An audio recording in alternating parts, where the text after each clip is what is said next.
You know, usually when we talk about making a diagnosis, there is a certain expectation of precision, right? Oh, absolutely. We want things to be clear-cut. Yeah, exactly. Like if you go to a hospital with a broken arm, the whole process is super mechanical. They take an X-ray, the image shows a jagged white line across your bone, and the doctor just points at it. Right, it's binary. It's either broken or not broken. Yeah, and that's highly comforting. It's a visible, comforting reality. It is comforting, I mean, mostly because we desperately want the world to be legible, you know. We want our problems to be easily categorized into discrete, manageable little boxes. But then, you step out of the hospital and into the real world, the world of human society, economics, history, and suddenly that X-ray machine is just, well, completely useless. Yeah, the jagged lines are everywhere, but nothing is cleanly categorized. Right. And today, we are trading those relatively clear waters of a medical diagnosis for a completely different, infinitely more complex challenge. We are attempting to diagnose the structure of society itself. Which is no small task. No, not at all. And our starting point for this is a book so explosive, so theoretically dangerous to the very people it was supposed to support, that it was actually condemned by the political movement it sought to defend. Yeah, it caused a massive continent-wide uproar. To the point where its own author eventually felt forced to publicly repudiate it. He literally tried to bury it forever. It really remains one of the most fascinating, just totally contradictory pieces of intellectual history of the entire 20th century. We're talking about Georg Lukács's 1923 masterpiece, History and Class Consciousness. So we are heading right into the heart of the 1920s today. The world is reeling from the First World War. Empires have literally collapsed. And this massive revolutionary crucible is just burning across Europe. It's a completely chaotic time. And our sources for today's deep dive include historical and philosophical analyses of this 1923 text, alongside something that honestly sounds like it belongs in a Cold War spy novel. Oh, you mean the secret manuscript? Yes. A secret manuscript called Taylism and the Dialectic. Lukács wrote this hidden text around, I think, 1925 or 1926. Yeah, right around there. Yeah. He wrote it to defend his original book from some incredibly vicious political attacks. But he never published it, right? Never. It remained completely hidden, just buried deep in Soviet archives until researchers literally stumbled across it in 1996. Wow. Which is astounding when you think about it. I mean, for 70 years, the entire intellectual world thought Lukács had just quietly accepted the destruction of his own ideas. Right. Everyone assumed he had simply bowed his head to the Soviet orthodoxy. But this hidden manuscript proves he actually fought back brilliantly and fiercely before he finally surrendered to the terrifying political realities of his era. It's just wild. So our mission today is to unpack the profound philosophical foundations of Lukács' work. We are going to explore exactly why this single dense book caused a rupture that ended up birthing the entire intellectual tradition we now call Western Marxism. It's a huge legacy. It really is. But just as a quick ground rule for today's deep dive, we have to put this out there. We are dealing with some deeply polarized historical texts here. Yes, very politically charged material. Right. We're talking about Bolshevik theory, Marxist philosophy, fundamental critiques of capitalism.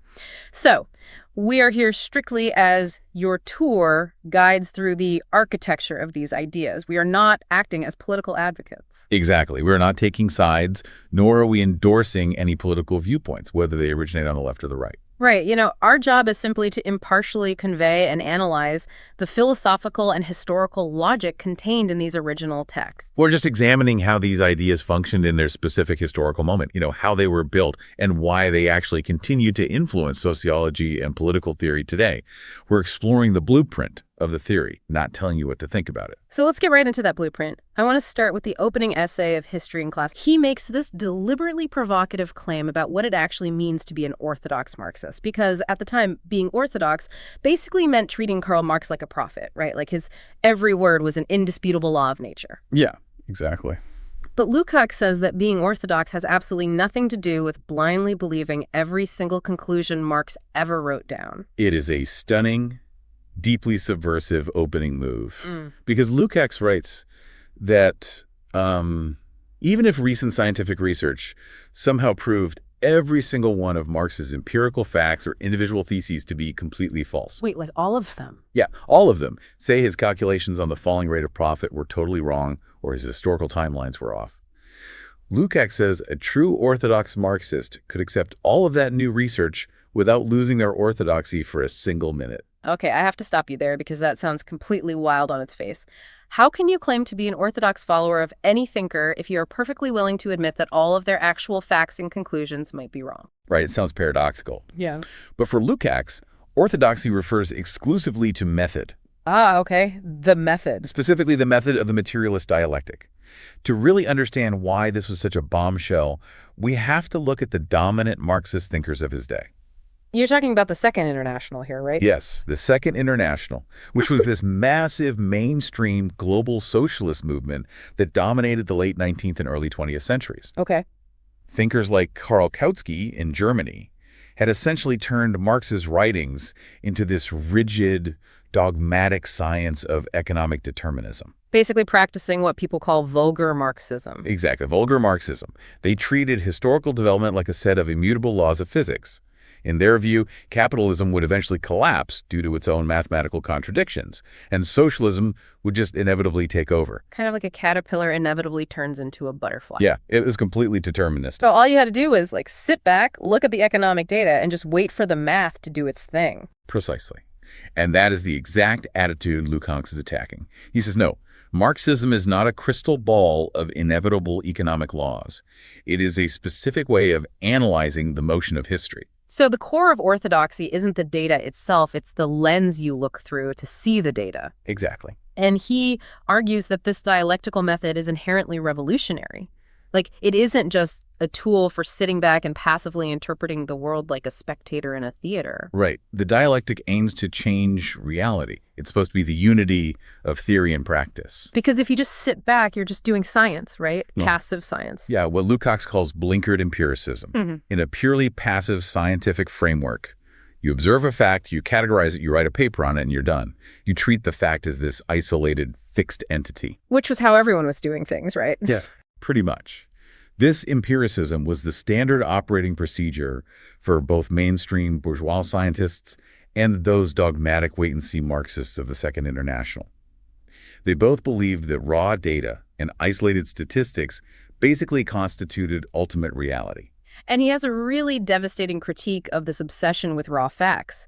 He basically says that facts, when you isolate them from their broader historical context, are complete illusions. Illusions, yes. Because every raw fact already implies an interpretation just by the mere way you've chosen to isolate it, measure it, and name it. Right, because to look at an economic statistic, say the current price of a barrel of oil or the hourly wage of a factory worker, and to treat it as a pure, eternal, natural fact is to profoundly misunderstand reality. Because that hourly wage doesn't just exist in a vacuum. Exactly. It only exists as the current temporary equilibrium of a massive dynamic historical process.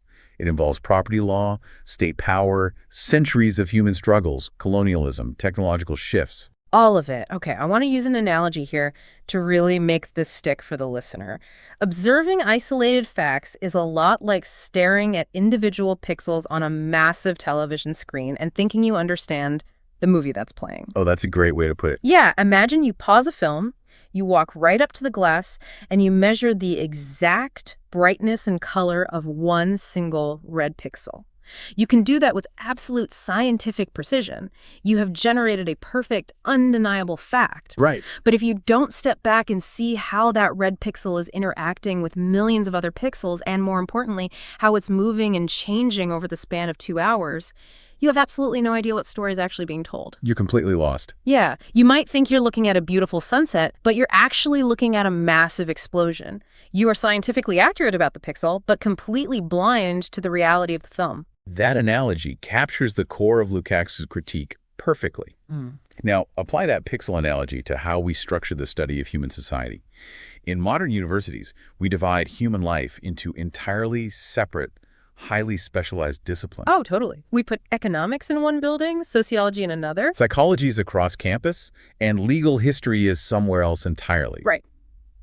And Lukács argues that by doing this, you are deliberately staring at individual pixels. You lose the motion, you lose the context.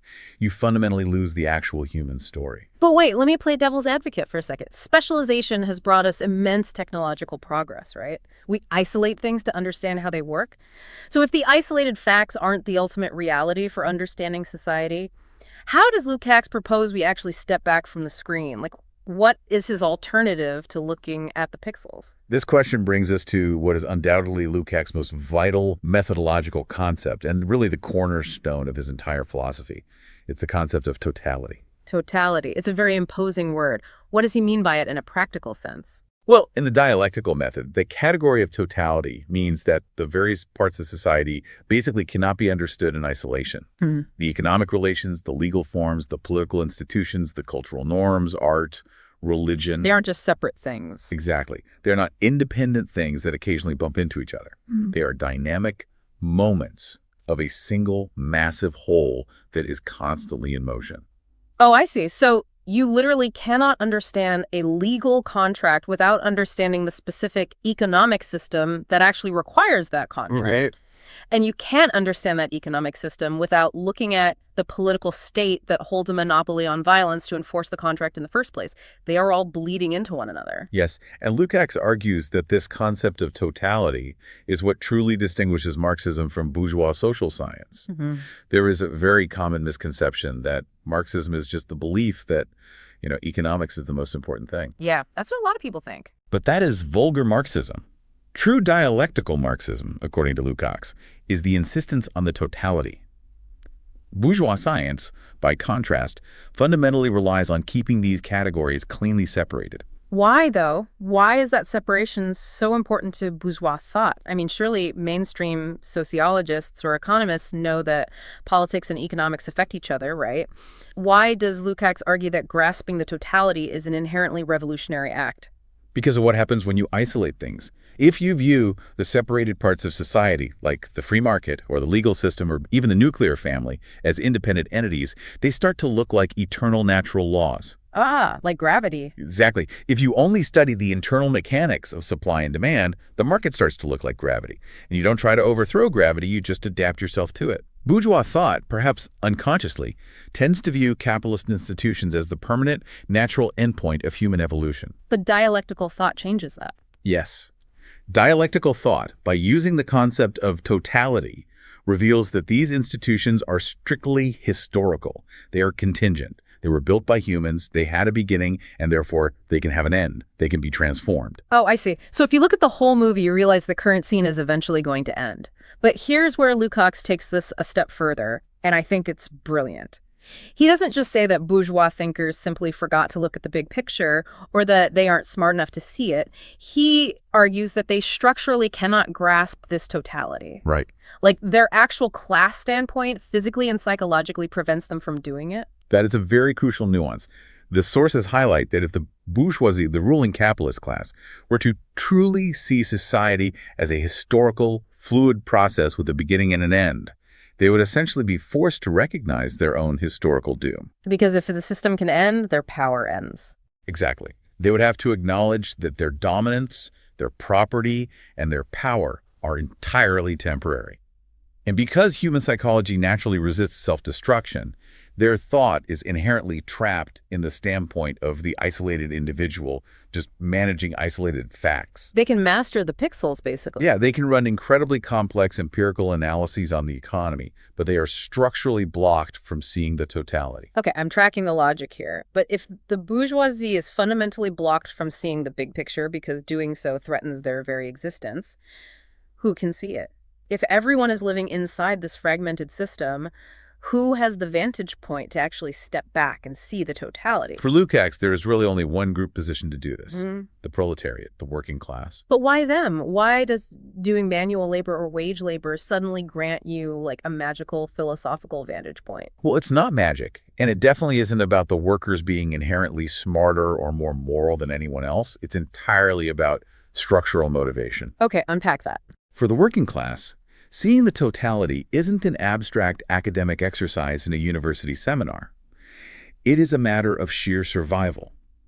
The workers' entire existence, their housing, their health, their time, their dignity, is entirely dictated by this totality. Right.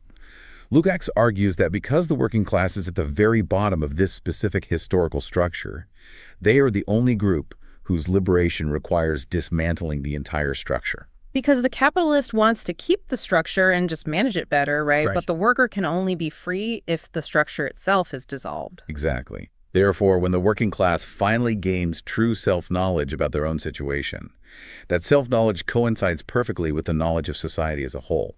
They are motivated to see the structure for what it truly is, because the truth is the only thing that can liberate them. I hear that, but I also see a massive problem here. If this totality is there to be seen, and the workers have this immense structural motivation to see it, why don't they? That's the big question. Yeah, if you actually look at history, workers often support the exact systems that exploit them. What is blinding everyone to this totality in the first place? Why is it so incredibly hard for anyone to step back from the pixels? To answer that, our sources tell us we have to look at how capitalism fundamentally alters human perception itself. This isn't just an economic theory for Lukács. It is a full-blown theory of consciousness. Which brings us to the absolute centerpiece of history and class consciousness, the concept that made this book legendary, reification. The original German word he uses is Verdinglichung. Verdinglichung, yeah. Which translates quite literally to making into a thing. Right. Reification is a concept that completely outlived Lukács and became a massive pillar of 20th century sociology and philosophy. He takes Karl Marx's theory of commodity fetishism, which is the idea Marx laid out in the first volume of Capital. Where social relationships between people start looking like relationships between things, right? Exactly. And Lukács expands this into a colossal, all-encompassing critique of modern society. So let's break down exactly what this means. Reification is the process by which human creations, social relations, and fluid historical constructs are essentially frozen. They harden into things or natural forces that suddenly seem to dominate and control the very human beings who created them in the first place.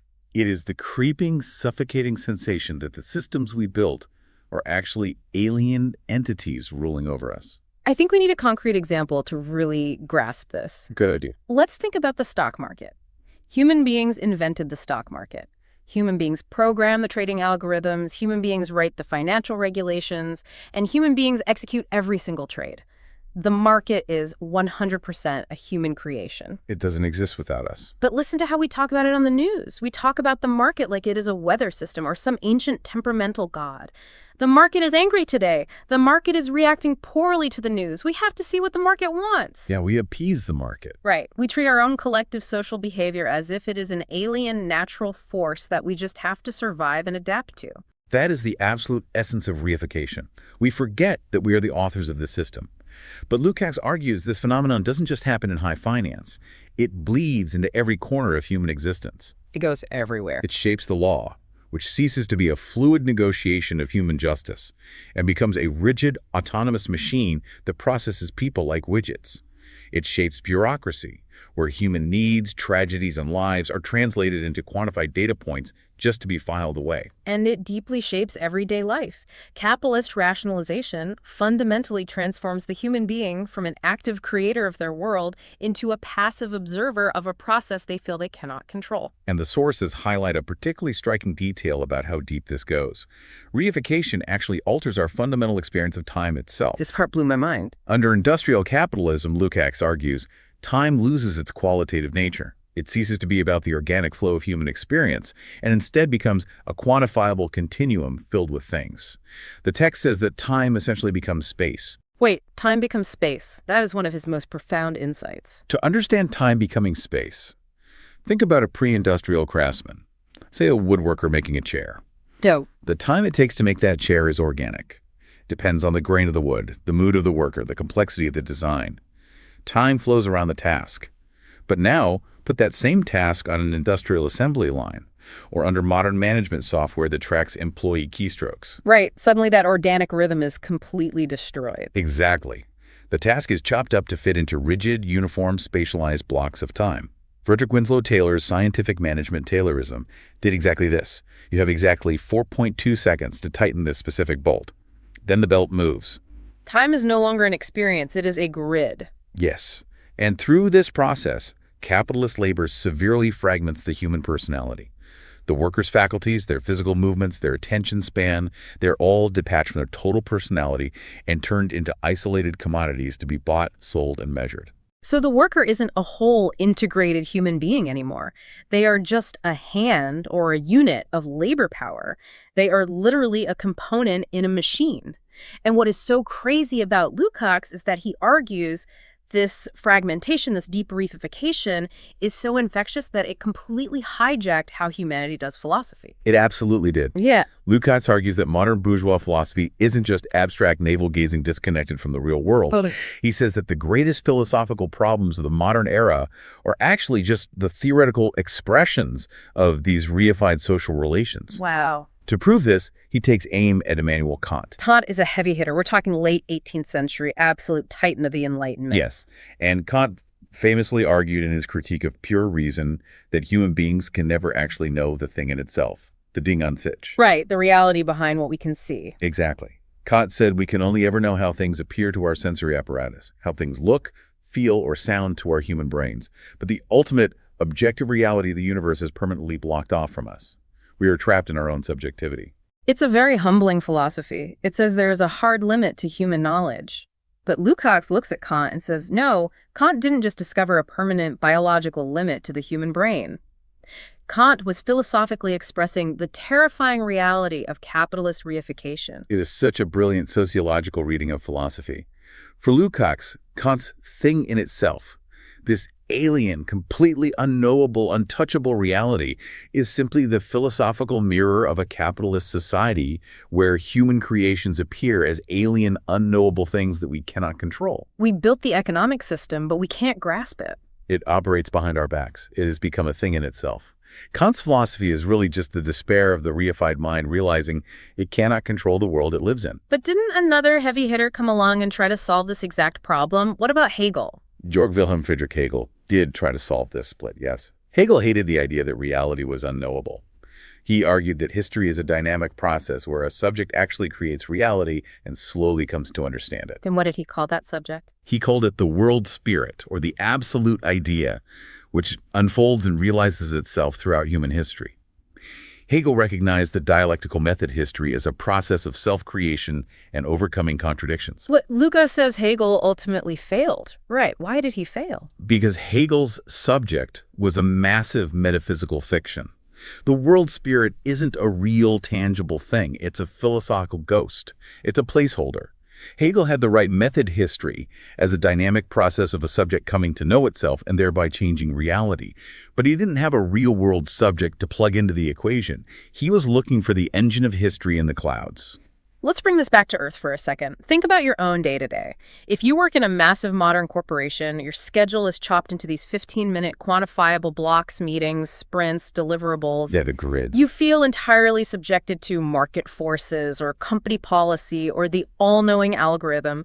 You treat these things as if they were the weather.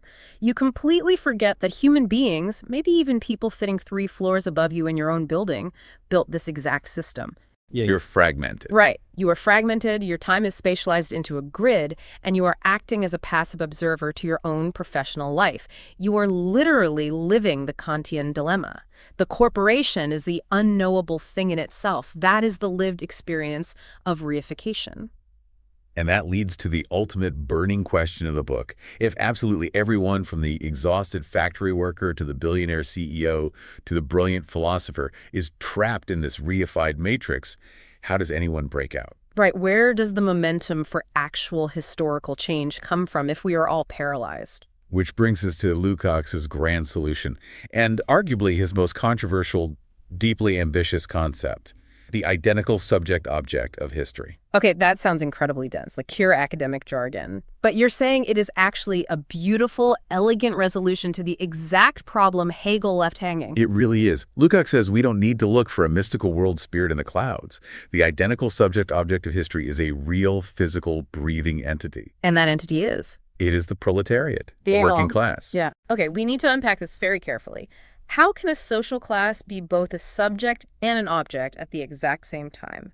And why only the working class? To understand this, we have to think about the fundamental nature of a commodity in a capitalist market. A pair of shoes is an object. It is passive. It is bought and sold. Okay, the shoe is the object. The capitalist who goes to the market to buy labor is acting as a subject. They are making a transaction. They have agency. But the worker is in an entirely unique, contradictory position. The worker is the commodity being bought and sold on the market. Their physical energy, their time, their labor power, that is the object of the transaction. But unlike a pair of shoes or a lump of coal, The worker cannot be truly separated from their labor power. They aren't a dead object. They are a human being who feels pain, who thinks, who suffers, and who remembers. Precisely. Because the worker is the object being traded, when the worker finally awakens to this reality, it means that the commodity itself is becoming self-aware. This is the crucial dialectical flip. When the object of history, the worker, being ground up in the machine, becomes the subject of history, the active thinker and rebel knowledge directly changes reality. The act of understanding the system is simultaneously the act of disrupting the system. Let me make sure I'm getting this. If a pair of shoes somehow magically realizes it's just a pair of shoes, nothing changes, right? The shoe can't do anything about it. Right. But if human labor realizes it is being treated exactly like a shoe, it can organize, it can go on strike, it can physically shut off the machine.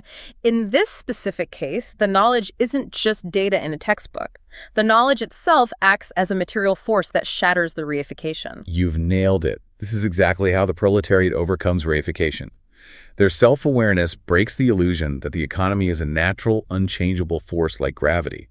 When they act, the laws of the market suddenly stop working. Okay, I'm tracking the philosophical elegance of this. It's a gorgeous theory, but I have to throw a massive wrench into the gears here. Go for it. I'm struggling with the reality of this. If you walk onto a factory floor in 1923, or frankly, if you walk into an Amazon fulfillment center today, those workers aren't standing around talking about being the identical subject-object of history. No, definitely not. They're talking about paying your mortgage or what's on TV, or they might even passionately, fiercely support the very capitalist system they're working in. So how does Lukács deal with the blindingly obvious fact that actual empirical workers often do not have this revolutionary consciousness? If they objectively don't have it, isn't his theory dead in the water? This is the exact vulnerability of the theory, and Lukács absolutely knew it. To address it, he introduces a massive distinction between what he calls psychological consciousness and imputed class consciousness. What is the difference between the two? Psychological consciousness is exactly what you just described. It is the actual everyday empirical thoughts, prejudices, and feelings of individual workers on a Tuesday afternoon. The real world stuff. Yeah. And Lukács readily admits that this everyday consciousness is often a mess. It is heavily infected by reification, filled with contradictions, and deeply influenced by bourgeois ideology and propaganda. So he admits the actual workers might not want a revolution. What then is this imputed consciousness? The German term he uses is zugerechnets Bewusstsein, which translates to ascribed or imputed consciousness. It is not an empirical fact you can measure with a survey. It is a theoretical deduction. A deduction of what? Imputed consciousness is the rational, appropriate reaction that could be attributed to the working class, based purely on its objective material position in the production process. It is what the working class would logically think if they were able to fully grasp the totality of their situation and the ultimate consequences of their actions. Our sources provide a really literal analogy for this, and I want to stretch it out a bit because it does a lot of heavy lifting. Think of a drunk driver behind the wheel of a car. It's a great analogy. Yeah. If you ask the drunk driver how they are doing, if you ask for their psychological consciousness, they will swear to you that they are perfectly fine to drive.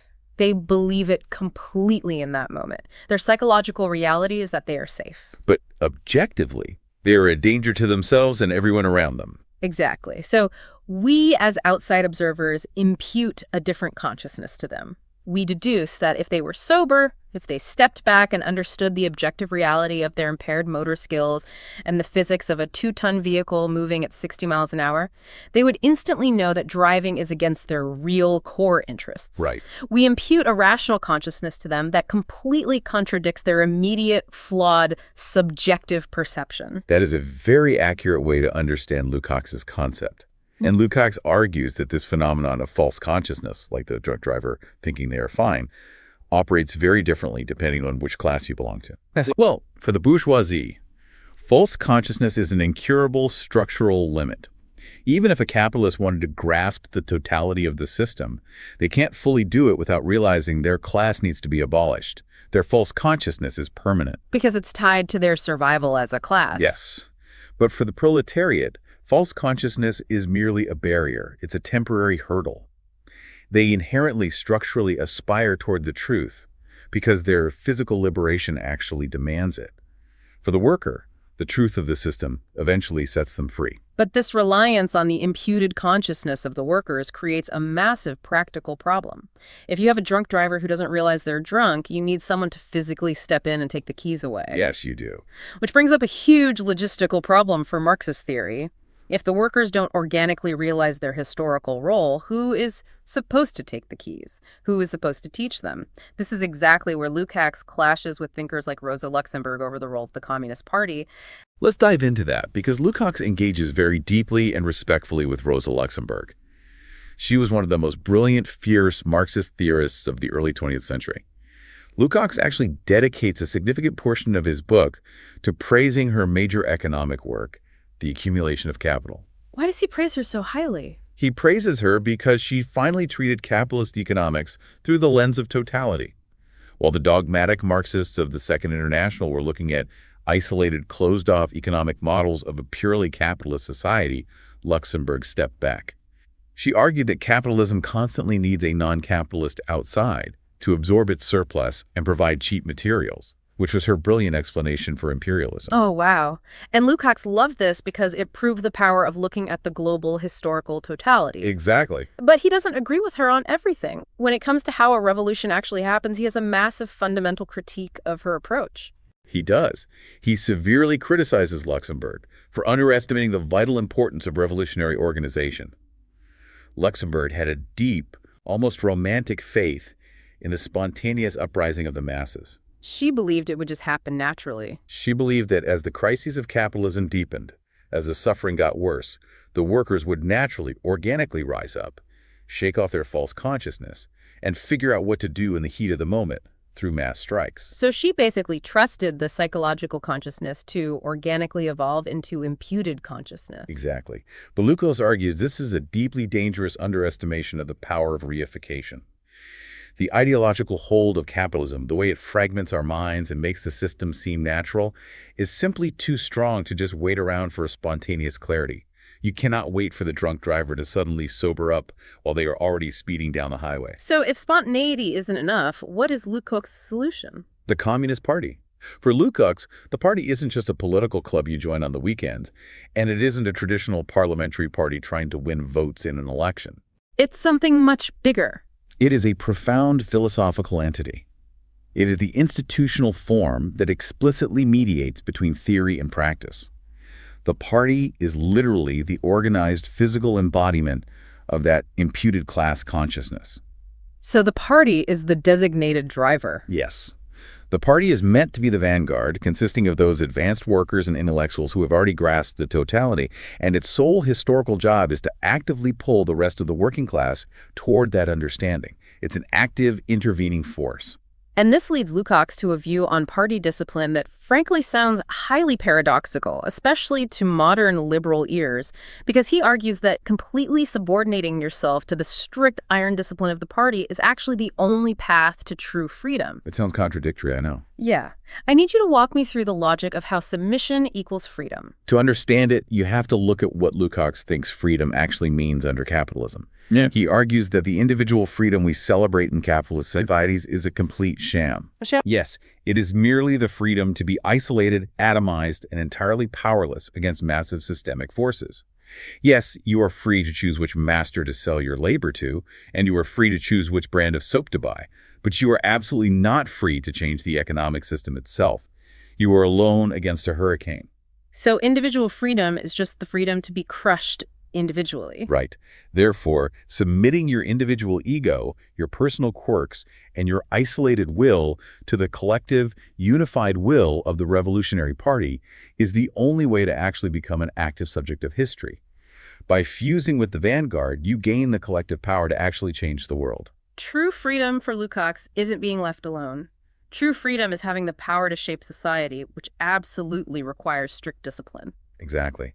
And this philosophy of extreme pragmatism also deeply informs his view on the law legality versus illegality. The sources note that he says deciding whether to follow the laws of the state or break them is purely a tactical, pragmatic choice. There's absolutely no moral weight to it whatsoever. Because what is the law in a reified society? The bourgeois state and its laws are, to Lukács, merely power factors. They are expressions of the ruling class's dominance. They do not have any intrinsic universal moral authority.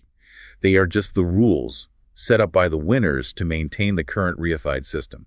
So he rejects strict legalism, the idea that you must only protest and organize within the polite bounds of the law. He entirely rejects legalism, yes, because the law is literally designed to prevent revolution.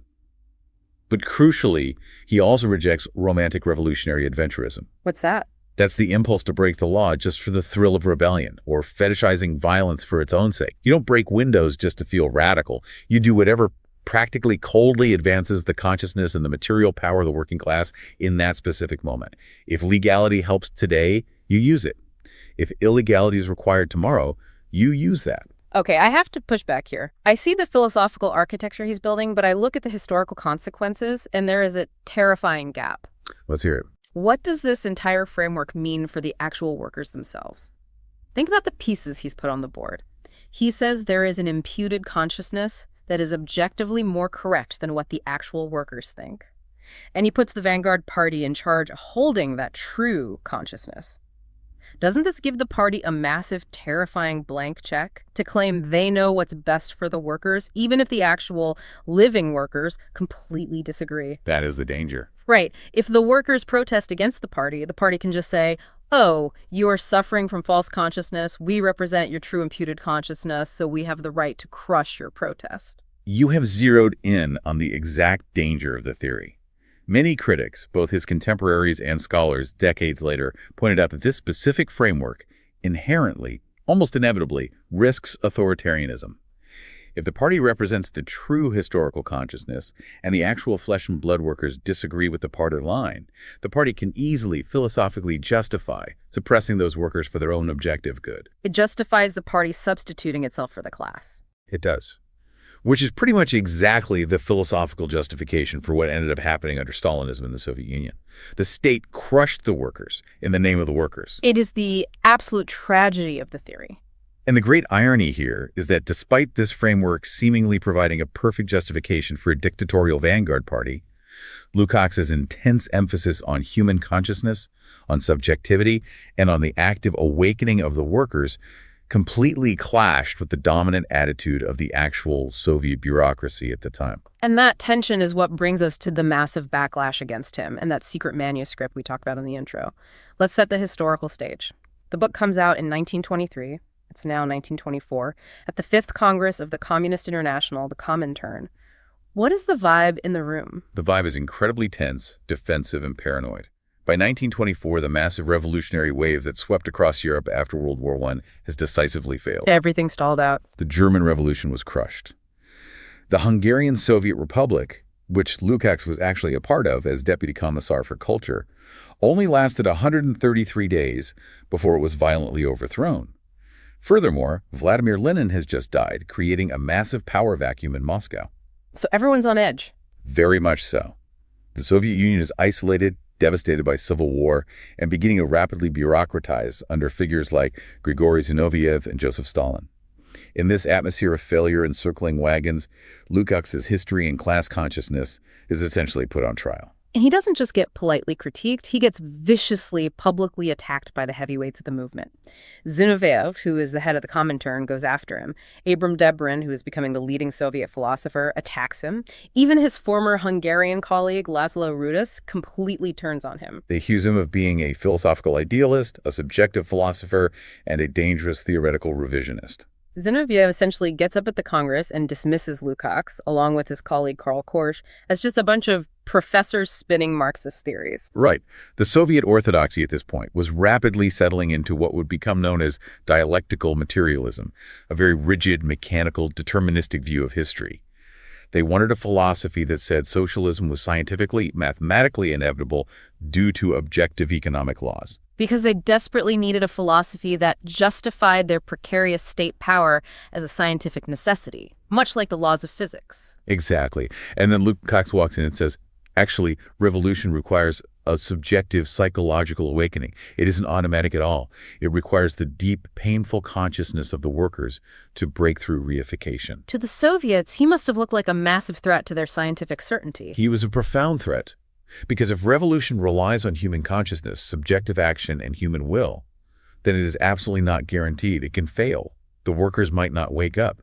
And for paranoid Soviet bureaucracy trying to project an aura of inevitable historical triumph, that level of uncertainty was ideological heresy. So, faced with this onslaught from the most powerful people in his political universe, Lukács writes a defense. But he doesn't publish it, he hides it. This is the incredible manuscript discovered in 1996, Taylism and the Dialectic. Let's unpack that bizarre title. What exactly is Taylism? The German word he uses, borrowing from older Russian political debates involving Lenin, is Schwostismus, which translates literally to tailism. Taylism. It means the act of passively tail-ending the objective course of events. Lukács is brilliantly turning the tables here. He is accusing his harsh critics, Rudos, Deberin, and the entire emerging Soviet orthodoxy of being tailists. So he's saying that instead of actually leading the movement of history, they are just hanging on to the tail of history, waiting for it to do all the hard work for it. Exactly. He says they have fallen right back into the vulgar Marxism of the Second International. They are waiting for the laws of history or the objective economic conditions to cause a revolution naturally. They are sitting back like detached scientists watching a chemical reaction in a beaker, rather than taking the enormous risk of conscious, subjective action.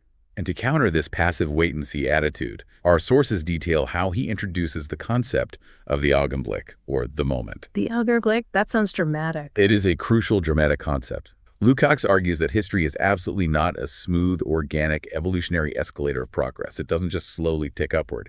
History is punctuated by severe, chaotic crises. Okay. And in these rare moments of crisis, the objective economic conditions can only take you so far. They open a window, but they don't push you through it. There comes a specific fleeting moment, the Augenblick, where subjective decision-making, the act of will, and the acute consciousness of the party and the class is the only thing that dictates the outcome. And he actually uses the Bolsheviks' own history to defend himself here, doesn't he? He defends the Russian Revolution of 1917 using this exact logic against critics who said Russia wasn't economically ready for socialism. He does, and it's a very clever defense.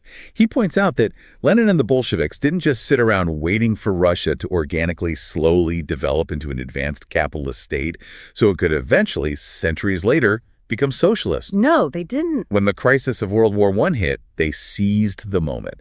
They forced the issue through sheer subjective, organized action.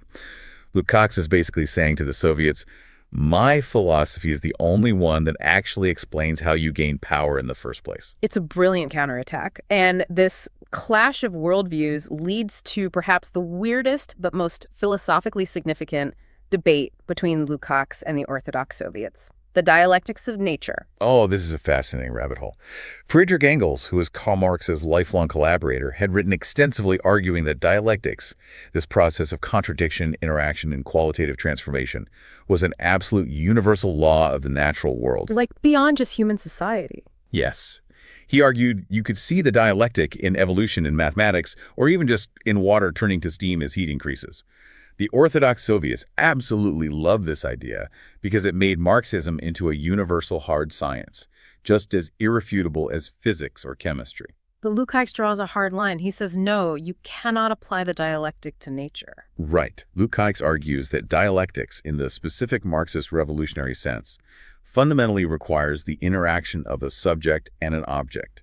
It inherently requires consciousness and historical intent. And nature doesn't have that. Exactly. Since nature has absolutely no human consciousness, a rock doesn't know it's a rock. A thunderstorm doesn't have a class interest or a political goal. Nature only possesses what you might call objective dialectics. It moves and changes, but it does not have revolutionary dialectics. Okay, wait, let me parse that. I'm going to argue the Soviet side for a minute because I think it's a natural objection. If a scientist goes into a laboratory and performs an experiment on a chemical compound, aren't they a human subject interacting with nature? Aren't they changing nature in the lab? Why isn't that a perfect example of the dialectic? That is exactly the forceful pushback Lukács' critics threw at him. They said, look at industry, look at agriculture, look at science. Humans interact with nature dialectically every single day. But in the secret manuscript, Lukács provides a devastating counterargument. What does he say? He says, yes, an experimenter manipulates nature, and a farmer changes the soil. But manipulating the natural world is absolutely not the same thing as a social class becoming self-aware of its own exploitation. What is the fundamental difference in his eyes? The difference is transformation of the subject itself. When a scientist does an experiment, they observe the reaction, they deduce a law of nature, but their own fundamental social being is not transformed by the chemical reaction. The scientist can observe a complex chemical reaction perfectly, completely master the laws of physics, and then go home and be a staunch political conservative, completely blind to capitalist reification. Understanding natural science doesn't automatically trigger revolutionary self-consciousness. Wow. That is a massive distinction. So mastering the laws of nature doesn't mean you master the laws of society. The scientist treats nature as a thing in itself that becomes useful to us, a thing for us, but nature never wakes up. Nature never becomes a thing for itself. Only the human proletariat can do that. Exactly. And Lukács's ultimate point is that to claim the laws of human history are exactly like the blind, unconscious laws of nature, which is exactly what the Soviet orthodoxy was doing to justify their power, is to completely erase the need for human consciousness. It is a massive regression. It is a return to reification, treating human history as a blind natural force that we just have to submit to. It is an incredibly powerful defense. He basically proves, logically, that the official philosophers of the Soviet Union were falling back into the very bourgeois, passive mindset that Marxism was originally supposed to cure. He out-theorized them. He really did. But, despite this brilliant secret defense, the tragedy is that he doesn't publish it. He keeps it in a drawer. He eventually gives up the fight. Which brings us to the final act of this story. Capitulation, self-criticism, and the legacy of Western Marxism. Yes. The arc of Lukács' life takes a dark turn here. By the 1930s, under the mounting terror of Stalinism, Lukács publicly repudiated history and class consciousness. Just totally turned his back on it. He banned it from being republished for decades. He engaged in numerous public self-criticisms, essentially capitulating completely to the Stalinist ideological line. Why did he do it? Was it purely just survival? I mean, Stalin was having his political opponents executed right and left. Did they just threaten him, or did he actually genuinely change his mind? It is one of the great debates among historians. But it was likely a complex mix of immense political pressure, because mere survival in Moscow in the 1930s was no small feat, combined with a genuine philosophical shift. A real shift. Yes, he didn't just apologize. He provided a very detailed philosophical rationale for his retraction. In the early 1930s, while he was working at the Marx-Engels Institute in Moscow, Lukács was one of the first people to read Karl Marx's newly discovered 1844 economic and philosophic manuscripts. These were the early humanist writings of Marx that hadn't been published before, right? How did reading them change his view of his own masterpiece? Deeply. When he finally allowed History and Class Consciousness to be republished in 1967, he wrote a new preface explaining his shift. He claimed that reading the 1844 manuscripts made him realize he had made a fatal fundamental conceptual error back in 1923. He realized he had completely confused two distinct concepts: objectification and alienation. Okay, let's separate those two terms carefully. What's the difference? Objectification is a natural, eternal, fundamental human process. Whenever a human being uses their labor and creativity to interact with the world, say, carving a piece of wood into a chair or writing a song, they are objectifying their internal idea and their physical energy into a tangible external thing. Right, that's just making stuff. That is just how humans live and build a world. It is healthy. Alienation, on the other hand, is the specific, oppressive capitalist distortion of that process. Alienation is when the chair you made is taken from you by an employer, your labor is sold as a cheap commodity, and you are made to feel completely estranged from your own work, your environment, and yourself. And Lukács realized that by conflating the two in his sweeping theory of reification, he had accidentally argued that any human creation, any institutional structure, any objectification at all was inherently bad and alienating. Precisely. By confusing them, he had turned a specific historical problem capitalist exploitation into a tragic, eternal, inescapable human condition. If all objectification is reification, then humanity can never be free, even under socialism, because we will always have to build things and create institutions. That is a massive theoretical flaw. It is. Furthermore, he recognized that his grand solution-making, the proletariat, the identical subject-object of history, was a massive philosophical overreach. He admitted he was trying to out-Hegel Hegel. Out-Hegel Hegel. Yeah, he had essentially taken a real, physical, messy, contradictory social class composed of living, breathing workers and turned them into a mystical, metaphysical savior construct meant to magically resolve all of the paradoxes of Western philosophy. He basically built a philosophical castle in the sky. He placed a metaphysical crown on the heads of the working class that they couldn't possibly wear in reality. Yes. He realized the identical subject-object was a utopian illusion. It demanded a level of ideological purity and theoretical unity that no massive group of humans could ever actually achieve. But here is the crazy, enduring part of this story. Even though the official Soviet orthodoxy condemned the book, and even though the author himself repeatedly tried to bury it, banned its publication, and pointed out its massive theoretical flaws, the book simply refused to die. It survived underground. Passed around like forbidden knowledge. It did. And it didn't just survive, it became the foundational bedrock for an entire tradition that we now call Western Marxism.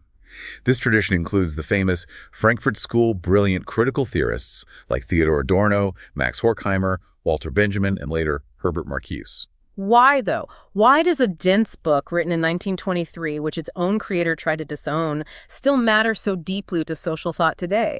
What did the Frankfurt School thinkers see in it that the Soviets hated so much? They saw a version of Marxism that was beautifully, fiercely liberated from Soviet dogma. Western Marxism embraced Lukács' exposure of reification, the haunting idea that capitalism colonizes not just the factory floor, but our minds, our art, our culture, and our very perception of reality. They took the best parts. They loved his insistence on seeing the totality of a system, rather than getting lost in the weeds of isolated empirical data. And most importantly, they drew deeply on his powerful, rebellious argument that human subjectivity, consciousness, and active decision-making actually matter in history. They used Lukács to argue that history isn't just an automatic deterministic machine rumbling toward an inevitable conclusion.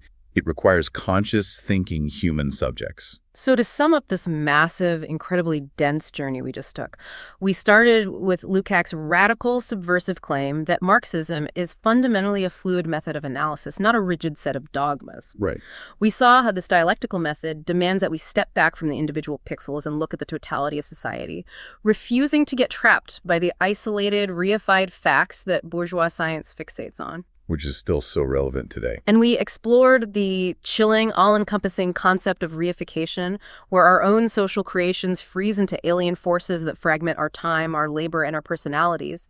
We unpacked the intensely ambitious, yet ultimately flawed, idea that the working class could awaken as the identical subject-object of history, shattering that reification through self-knowledge. We saw how Lukács demanded a disciplined revolutionary organization, the Vanguard Party, to bridge the enormous gap between the everyday false consciousness of the workers and this grand historical mission.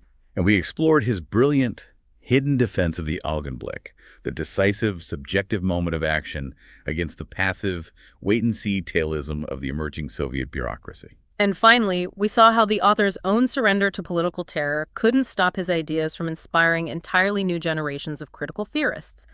Theorists who wanted a framework focused on human liberation, consciousness, and cultural critique, rather than state bureaucracy and cold economic determinism. It is a profound testament to the power of human thought.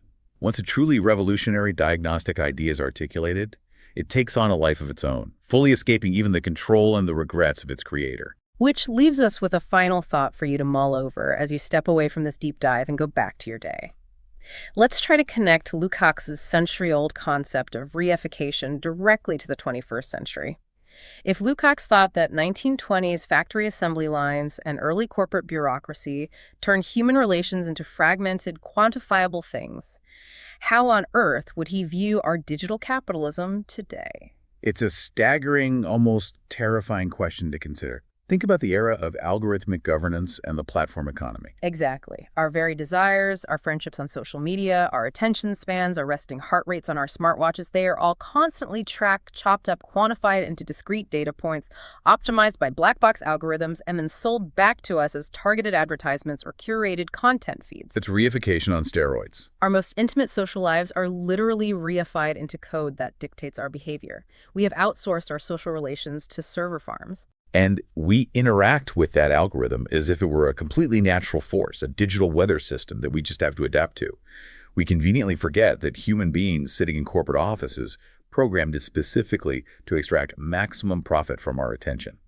We are subjected to a level of reification that Lukács couldn't have even hallucinated. So as you navigate your heavily quantified digital life today, scrolling through your feeds and managing your calendar blocks, ask yourself, are we as a society any closer to becoming the self-aware, identical subject-object capable of finally changing the system we built? Or are we just more thoroughly, deeply, and comfortably reified than ever before? A deeply provocative, unsettling question to end on. Thanks for joining us on this deep dive. Keep looking beyond the isolated pixels and try to see the totality of the world around you.